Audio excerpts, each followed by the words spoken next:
باقی بھی جو نیک کام کرتے ہیں لوگوں نے دیکھنا ہو بہت اچھے کام کیے، کسی نے نہیں دیکھنا دھوکا کیا. مثلا جو لوگ جاب کرتے ہیں جب ان کو پتا ہو کہ ہمارے اوپر کوئی ہے وہ دیکھ رہا ہے تو صحیح کام کیا، وقت کا صحیح استعمال کیا.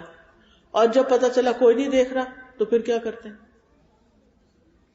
جب پتا چلا کہ آج باس دفتر سے چلا گیا ہے، چلو ہم بھی چلتے ہیں، ٹائم ختم ہوا ہے یا نہیں، ہم بھی چلتے ہیں.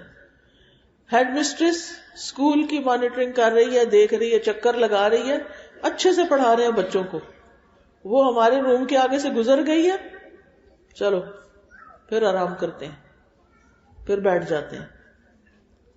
یہ کس کے لیے کام ہو رہا ہے؟ یہ ڈیوٹی میں دھوکہ دینا، یہ چیزوں میں ملاوٹ کرنا. اپنے لیے تو ہمیں کچھ ملاوٹ پسند نہیں، اللہ کے لیے جو کام کرتے ہیں اس میں ہم خیانت بھی کر رہے ہیں، اس میں ہم ملاوٹ بھی کر رہے ہیں، اس میں ہم کرپشن بھی کر رہے ہیں. ہم کیسے مسلمان ہیں؟ ہمیں آخرت کا یقین ہے؟ تو اللہ سبحانہ وتعالیٰ نے یہ زندگی جو ہمیں دی ہے وہ اس لیے دی ہے کہ وہ ہمیں آزما رہا ہے، ہمارا امتحان لے رہا ہے. ایکم احسن عملا، کہ تم میں اچھے عمل کون کرتا ہے.